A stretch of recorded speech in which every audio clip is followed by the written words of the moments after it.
L'État camerounais de demain doit être un État stratège. Il est là pour concevoir les stratégies à la fois de développement, d'industrialisation et même de protection en termes de sécurité du pays. Mais ceux qui sont les acteurs qui tirent le développement, qui sont le moteur de développement, c'est le secteur privé. Pour moi, en tout cas pour nous, au MRC, d'où d'ailleurs notre philosophie, libéralisme social, il y a la liberté, liberté d'entreprise, liberté de créer. Le tout, c'est d'amener le secteur privé camerounais à ne plus être passif, à ne plus regarder ce qui se fait ailleurs, sans se dire qu'est-ce que nous-mêmes nous faisons. Parce que le secteur privé ne doit pas croire que son rôle se limite même seulement à la production. Le secteur privé doit se dire que son rôle consiste aussi à créer les conditions pour qu'il y ait perpétuation de l'activité privée. Et ça ne peut se faire qu'à travers la transmission. Le mentorat, pour ceux qui en douteraient, a l'avantage justement de permettre, si les jeunes sont assez attentifs, de tomber dans certains écueils dans lesquels les autres sont tombés. Premièrement. Deuxièmement, les mentors ont leur exercé. Et ils peuvent d'ailleurs, à partir du mentorat, eux-mêmes investir même dans ces entreprises. Ou conseiller que l'on investisse, parce que le mentor apporte, j'allais dire, un surcroît de crédit au projet ou à l'entreprise. Donc l'État va créer les conditions, même en suscitant, on peut imaginer que l'État vraiment encourage le GECAM ou je ne sais pas moi quel autre groupement d'entreprises d'en faire une activité sérieuse en son sein. De dire, nous devons au bout d'une année voir combien d'entreprises vous avez encadrées et les résultats et l'impact que ça donne. Est-ce qu'il y aura des co-investissements? À n'en point douter. Il ne peut pas, nous ne pouvons pas, merci de votre question sur ce point-là. Nous ne pouvons pas envisager le développement rapide, sérieux du Cameroun et surtout dans certains secteurs où l'on pense que nous sommes irrémédiablement condamnés à suivre les autres sans que l'État co-investisse avec les Camerounais dans certains secteurs. Je vais vous dire une chose, quand on a créé la SNI, et c'est pour ça que ce pays est un pays de génie. Moi, je vois comment on crée la SNI dans les années 70. Personne ne sait encore ce que c'est que les fonds d'investissement. Personne ne sait encore ce que c'est que les bras de l'État pour investir dans le secteur privé. Le Cameroun l'a déjà. Et je vous rappelle, puisque vous êtes bien plus jeune que moi, que lorsqu'on crée ça, qu'est-ce que le président de la République de l'époque fait? Il prend un certain nombre de jeunes Camerounais diplômés des universités nationales qu'il envoie aux États-Unis pour faire les premiers MBA. Le Cameroun, il les a envoyés pour venir donc à la SNI, à la Société Nationale d'Investissement, pour gérer la SNI. Et ça a donné le résultat que vous avez vu, le nombre d'entreprises qu'on avait créées pendant cette période, avec justement, parce qu'il avait fait le constat selon lequel il y a beaucoup de secteurs dans lesquels le secteur privé national n'était pas encore mature pour pouvoir investir tout seul. Ou bien il y a des secteurs qui ont une rentabilité à long terme, que seul l'État peut porter suffisamment pendant une période. Et c'est pour cela que donc il y aura des co-investissements, c'est inéluctable. Si on veut vous pousser dans des domaines, et moi je les ai ici, je ne vais pas à l'esprit, mais je ne vais pas les dire ici nécessairement. Si on veut vous pousser dans des domaines stratégiques pour le pays, où l'on voit qu'il faut que dans une dizaine d'années nous soyons à un tel niveau, mais que le secteur privé par lui-même et à lui tout seul ne peut pas arriver à mettre cela en place, l'État va co-investir avec le secteur privé. Donc, co-investissement absolument. D'ailleurs, dans notre esprit, il est question de revoir justement cette merveilleuse organisation, société publique dont je viens de parler, de fond en comble, parce que il ne s'agit pas juste de faire des réaménagements administratifs, il s'agit là d'un outil, d'un instrument déterminant pour le développement du pays demain. Je ne comprends pas que nous soyons dans un monde où certains pays ont accès au haut débit et nous autres pas. Donc il y a un problème. Et s'il y a un problème, il faut le résoudre.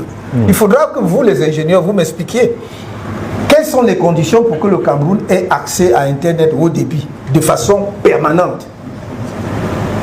Je serais vaniteux si je vous faisais croire que je connais les solutions. Moi, je ne suis pas ingénieur. Donc, mais il faut que les ingénieurs camerounais, parce qu'on les consultera, nous donnent des explications là-dessus. Pour le faire, il faut telle chose. Et on va réunir ces conditions-là. Il n'y a aucune raison qu'on ne réunisse pas. Vous savez, vous voulez faire, par exemple, si vous voulez faire une plateforme financière de niveau international au Cameroun, il vous faut Internet à haut débit. Rien que ça. Mais pourquoi Maurice arrive à faire Internet à haut débit et devient une place financière? Maurice, une petite île, devient une place financière en Afrique, en Why Not Cameroun? Why not Cameroun? Pourquoi pas le Cameroun? Donc il y a un problème concret. On nous dit il y a le câble sous-marin, il y a la fibre optique, il y a ceci. Mais pourquoi ça ne marche pas? Expliquez-moi pourquoi ça ne marche pas. S'il faut passer par les satellites, on passera par les satellites. Mais il y aura... Fait quoi?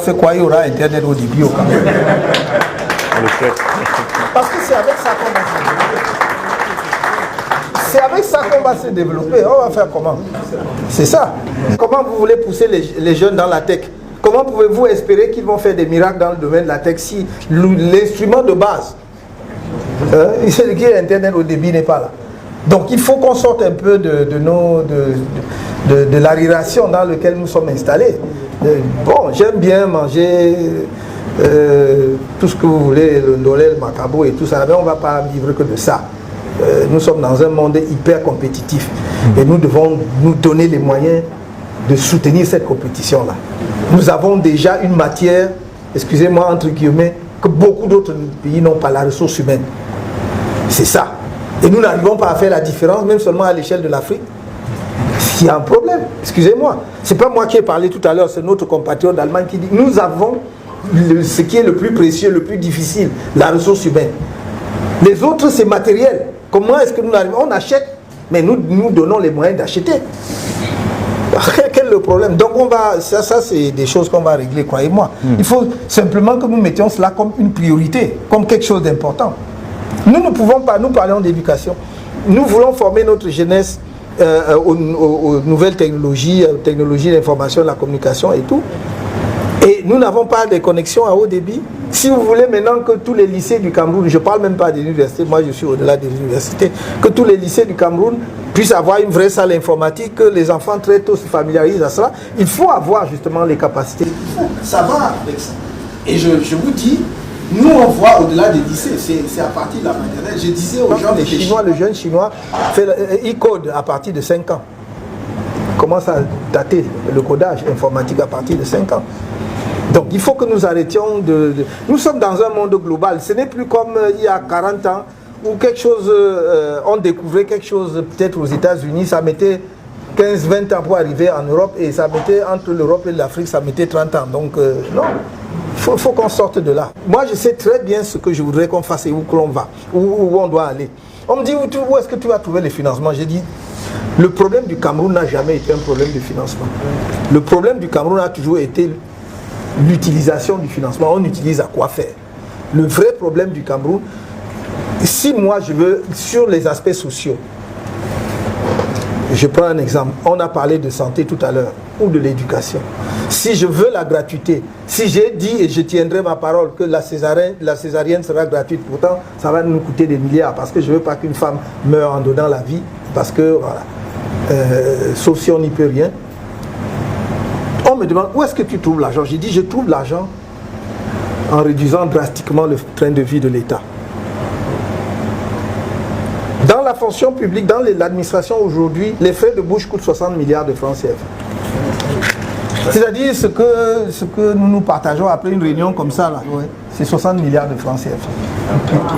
Bon, moi je dis, comme je suis un père qui est très gentil, je prends seulement 50%, 30 milliards. Je fais beaucoup de choses avec ça. Et là, je n'ai parlé que des frais de bouche. Je n'ai pas parlé du carburant.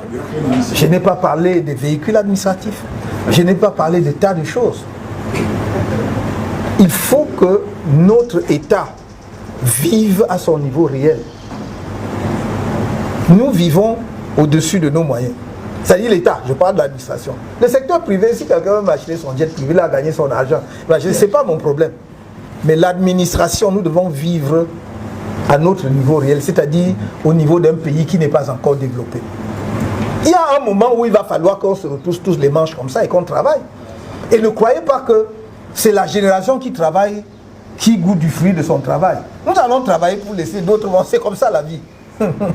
Si les gens veulent déjà profiter aujourd'hui parce qu'ils disent que oh non, il faut qu'on prenne notre part, on ne se développera jamais. Donc il va falloir qu'on se retrousse les manches, qu'on se mette au travail. Je ne dis pas qu'il n'y aura plus de véhicules administratifs. Je dis que les véhicules superflus ne seront pas achetés. Je ne dis pas qu'il n'y aura pas de véhicules administratifs, mais je dis que des véhicules beaucoup trop chers, beaucoup à des prix exorbitants, qui sont des palaces en mouvement, ne seront pas nécessaires. Voilà. Donc il faut acheter des voitures utilitaires à notre niveau et tout. Voilà. Donc sur ces chapitres-là, je vais trouver les moyens de financer ma politique sociale et peut-être même justement de faire des exonérations. Ça, c'est en dehors du contrôle des ressources et des autres ressources réelles, recettes réelles de l'État. C'est-à-dire combien nous rapporte le pétrole, combien nous rapporte le gaz, combien nous rapporte l'or, combien nous rapporte le diamant, combien nous rapporte le bois, et j'en passe. Comment tu peux aussi regarder une vidéo sans t'abonner? Abonne-toi! Surtout clique sur la cloche de notification. Ça, c'est la page de Buzz. Si tu veux être au courant des buzz et toutes les actualités au 237, abonne-toi et clique sur la cloche de notification. Partage aussi pour m'encourager. Surtout, si tu as quelque chose à dire, papa, lâche un commentaire.